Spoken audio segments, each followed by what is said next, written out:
మిత్రులందరికీ నమస్కారం అండి. మీ యోగా వాస్తు హౌస్ ప్లాన్స్ కన్స్ట్రక్షన్ బిల్డర్ అండి. అందరూ బాగుండాలి, అందులో మనం ఉండాలి. ఈరోజు సౌత్ ఫేస్ అండి, 30x60.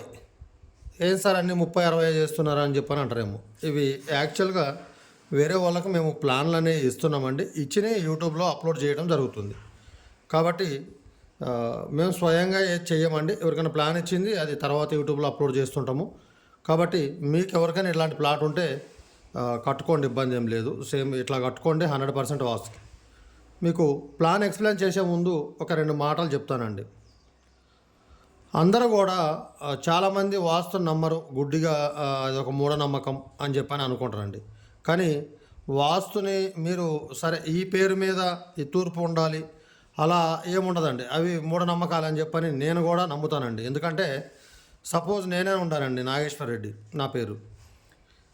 నా పేరు మీద తూర్పు ఫేస్ అనేది ఇల్లు బాగుంటుందని చెప్పని ఒక బాపనాయన బ్రాహ్మణ్ చెప్పారనుకోండి, సరేనని చెప్పని తూర్పు ఫేస్ అనేది కట్టుకుంటానండి. నా కొడుకు పేరు వరుణ్ రెడ్డి. అయితే నా తదనంతరం ఒకవేళ నేను కాలం చేస్తే ఆ ఇల్లు ఇక పనికిరాదండి, అది కరెక్ట్ కాదు కదా.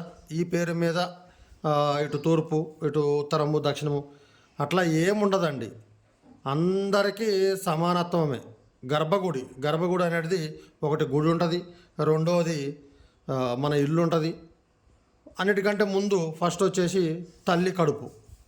ఈ గర్భగుడిలో ఎవరి పేర్ల మీద ఎలాంటిది అనేది ఉండదండి. ఆ గర్భగుడి అనేది సక్రమంగా కరెక్ట్గా ఉంటే తల్లి కడుపులోనైనా పుట్టే బిడ్డ సక్రమంగా పుడతారండి. అది గర్భగుడి అనేది కరెక్ట్గా మనం నిర్మించుకోవాలి.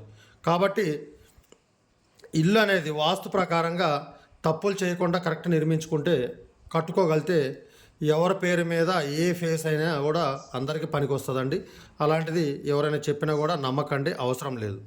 ఇకపోతే వాస్తుని చాలామంది నమ్మరు. ఎందుకంటే అదేదోలే వాళ్ళ కాలం గడుపుకోవడానికి ఏదో చెప్తుంటారని. మీరు నమ్మకపోవచ్చండి, కానీ దాంట్లో మీకు వివరంగా నేను చెప్తా వినండి. చాలామంది నేను నిన్న ఆదివారమేనండి, ఈరోజు సోమవారం, భువనగిరి జిల్లా మన ఎల్లుగొండ మండలం అని చెప్పని పొద్దుటూరు వెళ్ళాను. ఆ విలేజ్లో చూస్తే అంటే ఒక మిత్రుడికి ఇంటికి మనం వాస్తు చూసి పక్క వాళ్ళు కూడా పిలిస్తే పోయామండి. చాలామంది నైరుతులలో మన అంటే వంటశాల కిచెన్లు పెట్టుకొని ఉన్నారు. భార్యాభర్తలకి గొడవలు, సంపాదించుకున్న సొమ్ము సరిగా ఉండకపోవటము, ఇంకా కొన్ని చెప్పమండి, అవి చెప్పరని. అంటే కొంతమంది ప్రమాదాలకు గురయ్యి కాలం చేసడం అంటే మరణించడం ఇలాంటి జరగటం అనేది చాలా జరిగినాయండి ఆ విలేజ్లో నేను చూశాను. కాబట్టి దయచేసి ఆ విధంగా చెయ్యకండి. వాస్తు అనేది సూర్యుడు ఉదయించిన దాని మీద సూర్యుడి యొక్క ప్రభావం మీద నుంచి ఈ తూర్పు, పడమర, ఉత్తర, దక్షిణం అని విభజించి ఇది వాస్తు అనేది క్రియేట్ చేశారండి. కాబట్టి ఇది 100% నమ్మాలి. ఎందుకంటే దీంట్లో సైన్స్ కూడా మిక్స్ అయి ఉంటుందండి. మనం సపోజ్ చూడండి, కాళ్ళు కడుక్కొని తుడుచుకోకుండా పడుకుంటే ఒక 15 రోజులు పడుకున్నాం అనుకోండి, ఎలర్జీస్ ఇలాంటివి వస్తుంటాయి. ఎందుకు వస్తాయండి? కాబట్టి ఎప్పుడు కూడా నైరుతి భాగాలలో బాత్రూమ్లు కానీ గుంతలు కానీ ఇలాంటివి ఉంటే అక్కడ వాటర్ శాతం అంటే పదన అనేది ఉంటుంది. మనము 24 గంటల్లో సుగభాగం అంటే 12 గంటలు అనేది ఆ బెడ్రూమ్లో గడుపుతాం. కాబట్టి ఎప్పుడు కూల్ అనేది ఉంటే మనిషికి హెల్త్ ఇష్యూస్ వస్తాయి. వచ్చినప్పుడు ఆ మనిషికి చేసే వ్యాపారంలో కానీ జాబ్లో కానీ అతను మెంటాలిటీగా కరెక్ట్గా మైండ్ అనేది లేనప్పుడు ముందుకు వెళ్ళలేరండి. దయచేసి ఏమనుకోవద్దండి, నేను ఓపెన్గా చెప్తా. ఏదైనా ఉంటే కామెంట్లు పెడుతున్నారు, పర్వాలేదు, కామెంట్లు పెట్టినా నేను తీసుకుంటానండి, పర్వాలేదు. ఎందుకంటే మీకు ఒక అవగాహన రావాలని చెప్పని అందరూ బాగుండాలని నా కోరిక అండి. లేకపోతే ఈ యూట్యూబ్లో మాకు డబ్బులేమో, ఆ డబ్బులతో మేము ఆశించేది ఏం లేదు, దాని గురించి ఆలోచన చేసేది లేదు. 10 మందికి తెలియాలండి. ప్రతి దగ్గరికి పోయి మేము చెప్పలేం కదా. దీనివల్ల కూడా కొంత తెలుసుకుంటారని చెప్పని మా మా భావంతో, మా అభిప్రాయంతో చెప్తున్నామండి. దయచేసి మీరు నమ్మి ఆ విధంగా చేసుకోండి. ఇకపోతే పర్సనల్గా ఎవరికైనా ప్లాన్ కావాలంటే మేము వచ్చి విజిట్ చేసి అక్కడికి వచ్చి ప్లాన్ చేసి ఇవ్వమంటే ప్లాట్ మొత్తం చూసి కొలతలు చూసి కరెక్ట్గా ప్లాన్ చేసి మేము అక్కడికి వచ్చి చేస్తే ఏమవుద్దంటే పలానా దగ్గర సెప్టిక్ ట్యాంక్ ఈ విధంగా పెట్టుకోవాలండి అని మీకు ఎక్స్ప్లెయిన్ చేస్తే మాకు యూట్యూబ్ వాట్సాప్లో ఏమన్నా కానీ మేము ప్లాన్ చేసి పంపిస్తే మీరు డబ్బులు ఇస్తుండ్రు, 5,000 6,000 అట్లా ఇస్తారు. కానీ మేము అక్కడికి వస్తేనేమో 20,000 తీసుకుంటామండి. ఇంకా నెక్స్ట్ పోతే ట్రాన్స్పోర్ట్ ఛార్జీలు అనేది ఒక 4-5 వేలు ఉంటాయి. కాకపోతే మీకు 100% క్లారిటీ అనేది వచ్చేస్తుందండి. నేను ఒక బిల్డర్నండి. టెక్నికల్గా మీకు పిల్లర్స్ కూడా ఏ విధంగా తీసుకోవాలి, దానికి ఎన్ని రాడ్లు, మీరు కన్స్ట్రక్షన్ స్టార్ట్ చేసినప్పటి నుంచి మీకు ఎండింగ్ అయిపోయే వరకు కూడా మేము సర్వీస్ అనేది చేస్తూనే ఉంటామండి. ఒకవేళ పెద్ద సైట్ ఉంటే పర్సంటేజ్ ఇస్తే వచ్చి విజిట్ చేస్తుంటాం అప్పుడప్పుడు కూడా, అట్లా కూడా సర్వీస్ చేస్తామండి. ఇక నెక్స్ట్ ఏమన్నా కానీ పాతిళ్ళు ఉన్నవాళ్ళు వాస్తులు కరెక్ట్ లేక ఇబ్బంది పడతా ఉండి ఆరోగ్యం బాగలేక ఈ విధంగా ఉంటే కూడా వచ్చి విజిట్ చేసి వాస్తు అనేది చూస్తామండి. దానికి కూడా 20,000 అనేది ఫీజు తీసుకుంటాము, ట్రాన్స్పోర్ట్ ఛార్జ్ తీసుకుంటాము. ఇంకా ఎవరైనా హైదరాబాద్ పరిసర ప్రాంతాల్లో కన్స్ట్రక్షన్ అంటే దూరం అయినానండి, పెద్ద సైట్ అయితే చేస్తాము. కన్స్ట్రక్షన్ ఏదైనా ఉంటే కూడా మెటీరియల్ కాంట్రాక్టర్ అని తీసుకొని బెస్ట్ ఆఫ్ క్వాలిటీ అనేది 100% వాస్తు చేసి మేము కట్టి ఇవ్వటం అనేది జరుగుతుందండి. అప్పుడు మీకు ఓన్లీ ఏమన్నా కానీ ప్లాన్కి అనేది 100% డబ్బులు అనేది తీసుకుంటామండి. మెటీరియల్ కాంట్రాక్ట్ మేము తీసుకున్నా కూడా ప్లాన్కి మాత్రం మీ దగ్గర డబ్బులు అనేది పేడ్ చేయాల్సి వస్తుంది. మీరు ఏవైతే ప్లాన్ ఎక్స్ప్లెయిన్ చేస్తానండి. మనకు దక్షిణం ఫేస్ అండి. అందరూ తూర్పు, ఉత్తరము ఇవంటారు. అన్ని ఫేసులు మంచివేనండి. మనకు తూర్పు మంచిదే, పడమర మంచిదే, ఉత్తరం మంచిదే, దక్షిణం మంచిదే. అన్ని ఫేసులు మంచిదే. కాబట్టి మీరు ఏది కొనుక్కున్నా సరే, కాకపోతే పడమట దక్షిణం అనే ప్లాట్లు తీసుకునే ముందు కొద్దిగా పెద్దగా వెడల్పు కొద్దిగా ఎక్కువ, పొడవు కొద్దిగా అంటే మినిమం ఒక 25 అయినా వెడల్పు ఉండాలండి. పొడవు వచ్చేసి ఒక 50 ఫీట్ల పైన అనేది ఈ పడమట దక్షిణం అనేది తీసుకోవాలి. ఎందుకంటే కొద్దిగా స్థలాలు కొద్దిగా ఇబ్బంది అవుతుంది కాబట్టి ఆ విధంగా కొద్దిగా పెద్దగా తీసుకుంటే బాగుంటుందండి. 30x60 అండి. ఈ ఇంటికి ఎటువైపు ఎంత స్థలం వదిలి పెట్టుకున్నది అనేది మీకు ఫస్ట్ వివరిస్తాను. దక్షిణం వైపు మెట్లకి దక్షిణ వైపు కాంపౌండ్ వాళ్ళకి ఫీట్ ఉన్నారండి. పడమర వైపు 2 ఫీట్లు, ఉత్తరం వైపు 2.5 ఫీట్లు, తూర్పు వైపు 4.5 ఫీట్లు. మీకు సెప్టిక్ ట్యాంకు, పిల్లర్లు, వాటర్ స్టోరేజ్ ట్యాంకు, బోరు అన్నీ ఎక్కడ వచ్చేది కూడా నేను చెప్తానండి లాస్ట్లో. కొద్దిగా దయచేసి ఏమనుకోవద్దు, వినండి. ఫస్ట్ ఎవరైనా చూసే వాళ్ళు ఉంటే కూడా మన వీడియో లైక్ చేసి సబ్స్క్రైబ్ చేసుకోండి. అది మీకు ప్రేమతోటి మీరు చేసుకోండి అండి. మేము చెప్పడం అని కాదు, అంటే మేము చెప్పేది నిజమని నమ్మితేనే మీరు చేయండి, లేకపోతే చెయ్యకండి.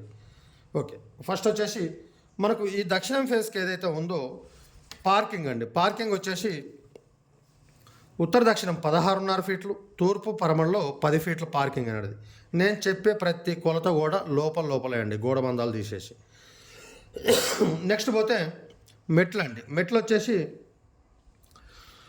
ఉత్తర దక్షిణంలో 6 ఫీట్లు, తూర్పు పడమరలో 11 ఫీట్లు అండి. ఈ ల్యాండింగ్ కూడా ఏదైతే పడమర వైపు ఉందో ఈ 2 ఫీట్లు కూడా పెంచకుండా సమానంగా ల్యాండింగ్ అనేది ఈ గోడకు సమానంగా తీసుకోండి. ఇటు కూడా పెంచవద్దండి, సమానంగానే తీసుకోండి. ఇంటి గోడకు సమానంగానే తీసుకొని ఇక్కడ ల్యాండింగ్ ఈ మధ్యలో వచ్చే విధంగా చూసుకోండి. లేకపోతే ఇంటికి మెట్లకు మధ్యలో 9 ఫీట్లు, ఇట్లా తూర్పు పడమరలో 11 ఫీట్లు ఓపెన్ ఉంటుందండి. ఈ మెట్ల కింద ఈ ఓపెన్లో ఎలాంటి వాష్ ఏరియాలు కానీ టాయిలెట్లు కానీ దయచేసి నిర్మించొద్దండి. ఇది దక్షిణ యొక్క భాగం, నైరుతి భాగంలో దక్షిణ నైరుతి భాగం ఏమన్నా కానీ ఇది మనకు చాలా ఈశాన్యాన్ని ఎంత మనము ప్రేమిస్తామో దక్షిణాన్ని కూడా అదే విధంగా ప్రేమించాలి. లేదులేండి ఈశాన్యమే గొప్పలే అని చెప్పి అనుకొని నైరుతిని పట్టించుకోకపోతే అది చాలా ఇబ్బంది అవుద్దండి. కాబట్టి దయచేసి నైరుతి భాగం ఎంత క్లీన్గా, నైరుతి ఈశాన్య భాగం ఎంత క్లీన్గా ఉంచుకుంటే మీరు అంత అభివృద్ధి అనేది ముందుకు వెళ్ళటం అనేది జరుగుతుంటుంది. ఇకపోతే వీడియో కూడా లెంత్ అవుతుందండి, తొందరగా చెప్పేస్తాం. మనకు సింహద్వారం అనేది ఇక్కడ ఈశాన్యంలో ఇస్తున్నామండి, తూర్పు వైపు. ఇక్కడ వచ్చేసి ఆ డోర్ కూడా 3 ఫీట్ల వెడల్పుతోటి, లేదు 3.5 ఫీట్ల వెడల్పు, 6 ఫీట్ల 11 ఇంచులు అనేది తీసుకోవాలి.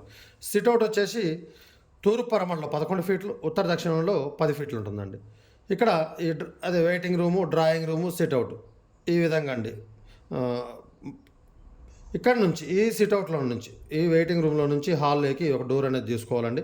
ఎందుకంటే ఎవరైనా బిజినెస్ పరంగా ఉన్నవాళ్ళు అట్లా ఉన్నవాళ్ళు అయితే డోర్ తీసుకుంటే బాగుంటుంది. ఇంపార్టెంట్ పేపర్స్ అవి ఉంటాయి కాబట్టి పిల్లలు వెళ్ళి చింపేస్తే చేస్తే ఇబ్బంది అవుతుంది కాబట్టి, లేదు బిజినెస్ లేదనుకున్న వాళ్ళు టోటల్గా హాల్ పెట్టుకున్నా కూడా బాగుంటుందండి.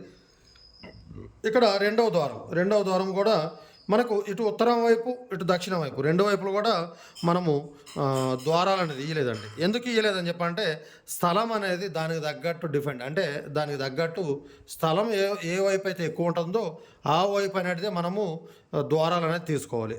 అటు బలం అనేది అటువైపు నుంచి గాలి వస్తుంది కాబట్టి గాలి కానీ వాస్తు ప్రకారం ఆ వైపు స్థలం ఎక్కువ ఏ వైపు ఉంటే, సపోజ్ ఉత్తరం వైపు ఉందనుకోండి 100% తీసుకోవాలండి. దక్షిణం వైపు ఉందనుకోండి 100% తీసుకోవాలి. అవునండి పార్కింగ్ ఇంత ఉంది కదా అంటారు. అవునండి, పార్కింగ్ తోటి సంబంధం ఉండదు. ఇక్కడ ఏదైతే మనకు పిల్లర్లు వస్తుందో గర్భగుడి అనేది ఇక్కడ వరకు వస్తుంది కాబట్టి ఇక్కడ మీరు 1.5 ఫీట్లే, అటు ఉత్తరం 2.5 ఫీట్లు కాబట్టి తూర్పు వైపు 4.5 ఉంది కాబట్టి ఇటువైపు 2 ద్వారాలు ఇచ్చినాం. హాల్ వచ్చేసి ఉత్తర దక్షిణంలో 18 ఫీట్లు, తూర్పు పరమలో 11 ఫీట్లు. అదే హాల్లోనే వస్తుందండి పూజ రూము 4x4. కిచెన్ వచ్చేసి మీకు ఉత్తర దక్షిణం 10.5 ఫీట్లు, తూర్పు పరమలో 7 ఫీట్లు వస్తుంది. మాస్టర్ బెడ్రూమ్ వచ్చేసి మీకు 10.5 ఫీట్లు ఉత్తర దక్షిణం, తూర్పు పరమలో 14 ఫీట్లు వస్తుంది. ఈ 14 ఫీట్లు వస్తే దీనిలోనే మనకు 4x6 టాయిలెట్ అనేది వస్తుందండి. విండో వచ్చేసి మీరు సౌత్ వైపు అనేది తీసుకోండి, లేదు పడమడ వైపు తీసుకుంటామన్నమాట. కానీ సౌత్ వైపు తీసుకోండి, పరమడ వైపు మొత్తం పూర్తిగా సెల్ఫ్లు అనేవి ఏర్పాటు చేసుకోండి. ఇక హాల్లో నుండి చిల్డ్రన్ బెడ్రూమ్, గెస్ట్ బెడ్రూమ్, ఇది 3 BHK అండి, triple bedroom house. Next children bedroom వచ్చేసి ఇక్కడ ఈ హాల్లో నుండి ఎంట్రన్స్ అనేది వస్తుందండి. ఇక్కడ కామన్ టాయిలెట్ ఉంటుంది 4x6. ఈ కామన్ టాయిలెట్ ఎదురుగా చిల్డ్రన్ బెడ్రూమ్లోకి, గెస్ట్ బెడ్రూమ్లోకి ఎంట్రన్స్ అనేది ఉంటాయండి. ఇక్కడ చిల్డ్రన్ బెడ్రూమ్ వచ్చేసి 10x14, ఉత్తర దక్షిణం 14 ఫీట్లు, తూర్పు పరమలో 10. ఇందులో 4 ఫీట్లు టాయిలెట్ పోతే 10x10 అనేది టాయిలెట్ ఉంటుందండి. గెస్ట్ బెడ్రూమ్ కూడా 10x10 అంటే 10x10 అనేది ఉంటుందండి. ఇక నెక్స్ట్ పోతే ఇంటికి పిల్లర్లు. మీరు దయచేసి వీడియో లెంత్ అవుతుందని చెప్పానండి కాబట్టి అంటే ఈ పిల్లర్లు ఈ విధంగా ఎందుకు ఇస్తున్నామంటే రేపు ఫ్యూచర్లో కూడా మీద మనం కట్టుకున్నప్పుడు ఒకటి 2 BHK అంటే డబుల్ బెడ్రూమ్ ఒకటి, సింగిల్ బెడ్రూమ్ ఒకటి వచ్చే విధంగా ఇది ప్లాన్ చేయడం జరిగిందండి. లేదు డబుల్ బెడ్రూమ్ కూడా మనం దీన్ని సెట్ చేసుకోవచ్చు అండి, ఏం ప్రాబ్లం కూడా ఉండదు అట్లా కూడా. కాకపోతే హాల్ అనేది చాలా చిన్నగా వస్తుంది, అడ్జస్ట్ చేసుకోగలిగితే మీకు వస్తుందండి. పిల్లర్లు 14 పిల్లర్లు వస్తాయండి. ఇకపోతే సెప్టిక్ ట్యాంక్ బోర్ వచ్చేసి మీరు ఇక్కడ ఏదైతే ఉందో ఈశాన్య కోణంలో అనేది బోర్ అనేది పడొద్దండి. ఇక్కడ బోర్ అనేది ఈ భాగంలో తీసుకోండి. వాటర్ స్టోరేజ్ ట్యాంక్ వచ్చేసి ఇక్కడ 4.5 ఫీట్లు ఉంది కాబట్టి 1 ఫీటు ఇటు ఇంటి వైపు పైప్ లైన్కి లేదా కంపౌండ్ వాల్ వైపు వదిలిపెట్టేసి ఒక బయట 3.5 లేకపోతే 3 ఫీట్లతోటి పొడవు అనేది తీసుకోండి. 60 ఫీట్లు ఉంది కదండి. ఇక్కడ రోడ్డు వైపు నుంచి 30 ఫీట్లు, అంటే దక్షిణం వైపు నుండి ఉత్తరం వైపుకు 30 ఫీట్లు వదిలేసి అక్కడి నుంచి స్టార్ట్ చేసుకొని వాటర్ సంప్ అనేది తీసుకోండి. నెక్స్ట్ పోతే సెప్టిక్ ట్యాంక్ అండి. సెప్టిక్ ట్యాంక్ వచ్చేసి మీరు ఇక్కడ ఏదైతే ఉందో ఈ దక్షిణ ఆగ్నేయంలో ఈ విధంగా అనేది ఇటు కంపౌండ్ వాల్ వైపు ఒక 2 ఫీట్లు వదిలేసి ఇట్లా ఒక 4 ఫీట్ల వెడల్పుతోటి ఒక 8 ఫీట్లు అనేది సెప్టిక్ ట్యాంక్ అనేది తీసుకోండి. ఈ విధంగా కట్టుకోండి, మీకు 100% సక్సెస్ రేట్ ఉంటుందండి. దక్షిణం వైపు ఫేస్ కాబట్టి దక్షిణానికి ద్వారం వేయాలని చెప్పంటారు, తీసుకోవచ్చండి. అది కూడా నేను చెప్తున్నా వినండి. ఇక్కడ మనకు పూజ రూమ్ వస్తుంది 4 ఫీట్లు, పోను 5 ఫీట్లలో ఇక్కడ డోర్ ఇక్కడ తీసుకున్న తర్వాత ఎగ్జాక్ట్లీ ఇక్కడ డోర్ తీసుకుంటే దీనికి వెదురుగా ఉత్తరం వైపు కూడా డోర్ అనేది రావాలండి. ఎందుకు ఇవ్వలేదంటే ఇక్కడ పూజ రూమ్ వచ్చే వరకు ఏదైతే ఈ వంటశాల ఉందో వంటశాల మనకు వచ్చింది 7 ఫీట్లు, ఈ పూజ రూమ్ వచ్చేసి 4 ఫీట్లు వస్తుందండి, అంటే 3 ఫీట్ల మిగిలింది. అంటే ఈ రూమ్కి ఏదైతే ఈ వంటశాల ఉందో వంటశాలకి నైరుతి భాగంలో డోర్ వస్తుంది కాబట్టి పెట్టకూడదు వాస్తుకి. ఎప్పుడు కూడా కిటికీలు కానీ ఏమన్నా కానీ రూమ్కి నైరుతి భాగంలో పెట్టకూడదండి. రూమ్ ఏదైతే ఇప్పుడు సపోజ్ ఒక 10 ఫీట్లు ఉంటాయి, దర్వాజా అయినా డోర్ ఫ్రేమ్ అయినా కిటికీ అయినా 5 ఫీట్లు వదిలేసి కింది భాగాన్ని పెట్టాలి. కాబట్టి వాస్తు తప్పు వస్తుంది కాబట్టి పెట్టలేదండి. ఇక్కడ మనం డోర్ ఒకవేళ నిర్మించుకోవాలని చెప్పి అనుకుంటే ఈ బెడ్రూమ్ అనేది ఇది వేరే రకంగా మార్చుకొని 3 BHK వస్తుందండి, వేరే రకంగా కూడా మార్చుకొని మనం ప్లాన్ చేసుకోవచ్చు. వీడియో కనుక నచ్చిన వాళ్ళు లైక్ చేసి సబ్స్క్రైబ్ చేయండి. దయచేసి నేను ఏదన్నా కూడా తప్పుగా చెప్పింటే కూడా మీరు కామెంట్లో పెట్టచ్చండి, ఎందుకంటే నేను కూడా ప్రతిరోజు ఒక స్టూడెంట్ని. వాస్తు చెప్పినా నేను కూడా ప్రతిరోజు ఒక స్టూడెంట్నేనండి, నేను కూడా తెలుసుకుంటూనే ఉంటా. దయచేసి ఏమనుకోవద్దు. ఎవరైనా ఉంటే కూడా మీకు తెలిసిన మీకున్న పరిజ్ఞానం ఉంటే కూడా కామెంట్లో పెట్టండి, మేము తప్పుగా ఏం తీసుకోమండి. ఎవరికైనా ముందు చెప్పిన విధంగా పర్సనల్గా ప్లాన్ కానీ వాస్తు కానీ కావాలంటే మాకు ఫోన్ చేస్తే మేము ఒక టైం ఇస్తామండి. ఆ టైం ప్రకారం వచ్చి విజిట్ చేసి మీకు 100% సక్సెస్ రేట్ అనేది ఉంటుంది. ఒకవేళ 1% మైనస్ సక్సెస్ లేకపోయినా మీరు ఇచ్చిన 20కి 40కి అనేది రిటర్న్ చేయడం జరుగుతుందండి. ఓకే, థ్యాంక్ యూ అండి.